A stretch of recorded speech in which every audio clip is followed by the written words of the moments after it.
경사도 공차 보도록 하겠습니다. 경사도 공차요.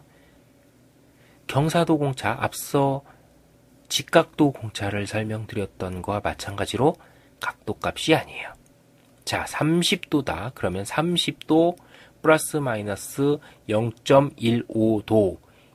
이게 맞다? 아니다는 거죠. 뭐죠? 공차 영역 직각도 넣었을 때도 마찬가지로 어떻게 갔죠? 올라서 사선으로 이렇게 꺾여졌을 때 사선이 꺾여진 폭을 얘기한다 그랬죠. 이런 식으로 사선이 꺾여졌을 때 사선이 꺾여진 폭. 요 점과 요 점의 폭이 되겠네요. 요 폭이 된다 그랬죠? 경사도 공차도 마찬가지로 사선 형태로 경사가 돼 있죠. 경사 형태로 돼 있는데 경사가 비틀어진 폭. 요 폭이에요. 이렇게 요 점에서 요 점까지의 폭. 요거를 규제해 주는 게 경사도 공차입니다.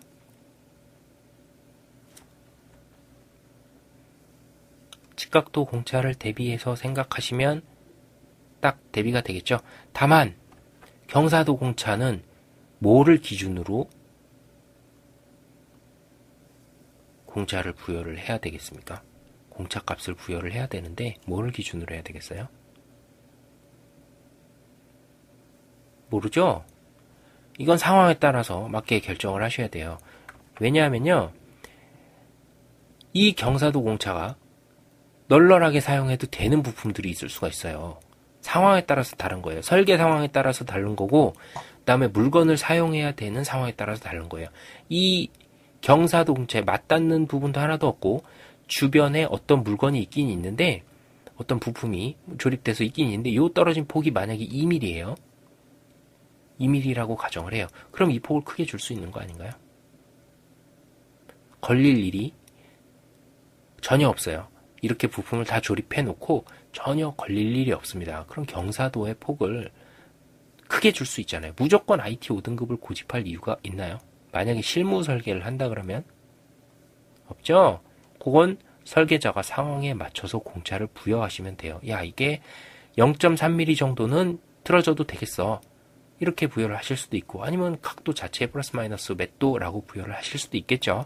근데 우린 지금 경사도 공차를 보는 거니까 경사도 공차, 기아 공차를 넣었을 때 그 상태를 보는 거예요. 그죠? 다음보다 기계를 사용하는 환경에 따라서 설계자가 부여를 하시면 돼요. 그죠? 이 말씀을 드린 이유는 경사도 공차는 시험에서 사용하실 일이 거의 없을 거예요.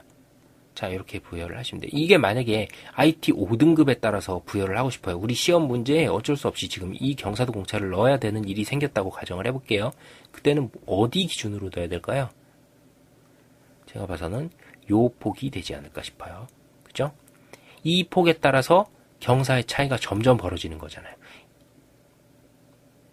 W 값이라고 칭해 보겠습니다. 이 W 값이 커질수록 경사의 오차가 심해지죠. 그 경사의 오차가 심해지니까 그 오차가 심해지는 폭을 조정하기 위해 가장 중요한 변수가 어디죠? 요 W란 값이죠. 요 폭, 요 점에서 요 점까지의 폭을 기준으로 IT 5등급의 공차를 찾아서 적용을 해주시면 될 것 같습니다. 근데 실무 설계를 하실 때는 IT 5등급을 적용하실 일이 전혀 아니다. 그게 정답이 아니다. 이거죠. 자, 공차 값이 타이트해지면 어떤 일이 생기나요? 만약에 정말 필요해서 공차 값을 아주 타이트하게 넣어야 되는 부분은 공차 값을 반드시 넣어야 되죠. 반드시. 그런데 이렇게 처음 예로 들었듯이 2mm씩 차이 나고 기계를 사용하면서 어디에도 접할 부분이 전혀 없어요. 그런데 우리가 시험 볼 때 IT 5등급으로 했으니까 아무 생각 없이 실무 설계에 가서도 IT 5등급으로 해서 공차를 타이트하게 딱 집어넣었어요. 그럼 어떤 일이 생기죠? 같은 부품을 만드는데 비싸게 만들어야 되잖아요. 공차가 타이트하다는 건 가공할 때 가공비가 많이 든다는 뜻이에요. 남들이 100원에 만들 수 있는 부품을 여러분들이 공차를 잘못 넣었다 그러면 1,500원에 만들 수도 있다는 얘기예요. 자, 실무 설계할 때 설계 다 하시고 나중에 자기가 다 BOM 뽑죠. 그래서 어떤 자재 필요하다, 어떤 자재 필요하다. 이래서 자재를 청구하게 되죠. 자재가액 청구를 하시든지 구매가액 청구를 하시든지 어떤 회사 프로세스에 따라서 청구하는 부분이 반드시 있겠죠. 아니면 규모가 작다. 그럼 설계자가 직접 오다를 업체에다 주는 경우도 있죠. 발주서 주면서 생계산 끊어오세요. 납기 며칠까지 맞춰서 이거 해주시면 됩니다 하고 직접 뿌리는 경우도 있죠. 이건 뭐 회사의 상황에 따라서 다르겠지만 어쨌든 간에 같은 부품을 설계를 해서 부품을 제작해 오는데 부품 제작 단가가 달라져요. 부품을 하나만 사용하는 건 아니죠. 기계에서 수백 개 수천 개씩 만들어 사용하는데 이게 누적되면 어떻게 되죠? 이렇게 공차를 잘못 넣어서 공차를 심하게 타이트하게 넣어서 가격이 올라지면 결과적으로는 기계 가격이 올라가게 되는 거잖아요. 여러분들이 설계하는 제품 가격이 올라가게 되면 문제가 되죠. 설계자에게 가장 큰 문제가 되죠. 그래서 공차는 특히 경사도 공차를 가지고 제가 얘기를 한 이유는 시험에서는 이거 사용할 일이 거의 없기 때문에 예시를 들기가 가장 좋아서 이걸 말씀드린 것 뿐이에요. 자, 이런 식으로 상황에 따라서 결정할 수도 있다. 이 내용은. 그렇지만 우리가 지금 시험을 보기 때문에 IT 5등급에 따라서 공차를 부여할 뿐이지 이게 정답은 아니다. 모든 기계를 설계하는데 IT 5등급을 적용하는 건 아니다. 요거를 아시면 되겠습니다.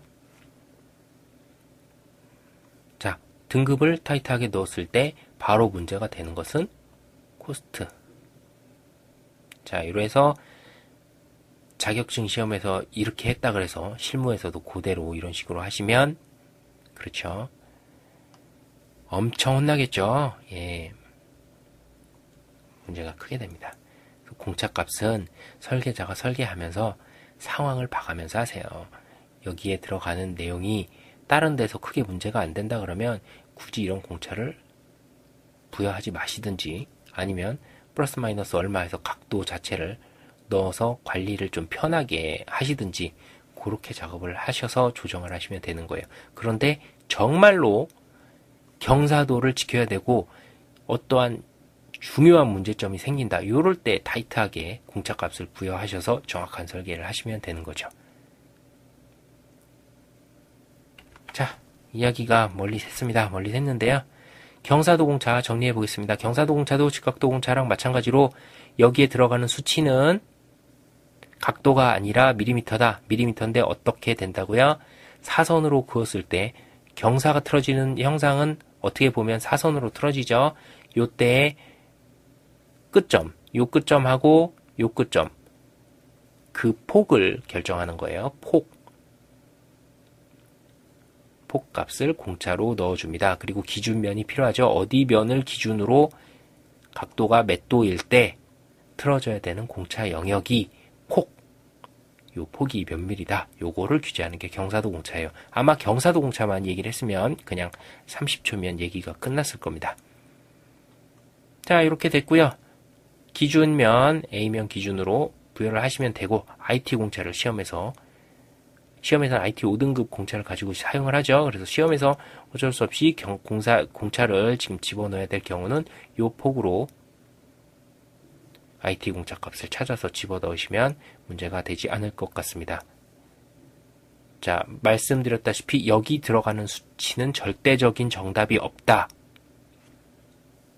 절대적인 정답이 없기 때문에 지금 요 상태에서 경사도 공차를 넣으려면 W 값이 가장 경사도에 영향을 많이 끼치는 값이니까 요 값을 가지고 IT 5등급 수치를 찾아서 집어넣으시면 되고요. 실제로 여러분들이 관연도 문제를 푸시다 보시면 눈치채시겠지만 경사도 공차를 넣으실 일이 그렇게 많지는 않을 겁니다. 중요한 건 요 안에 들어가는 수치가 아주 절대적인 정답이라는 건 없다. 요거를 이제 인지를 하시면 되겠습니다. 경사도 공차에 대해서 알아보았습니다.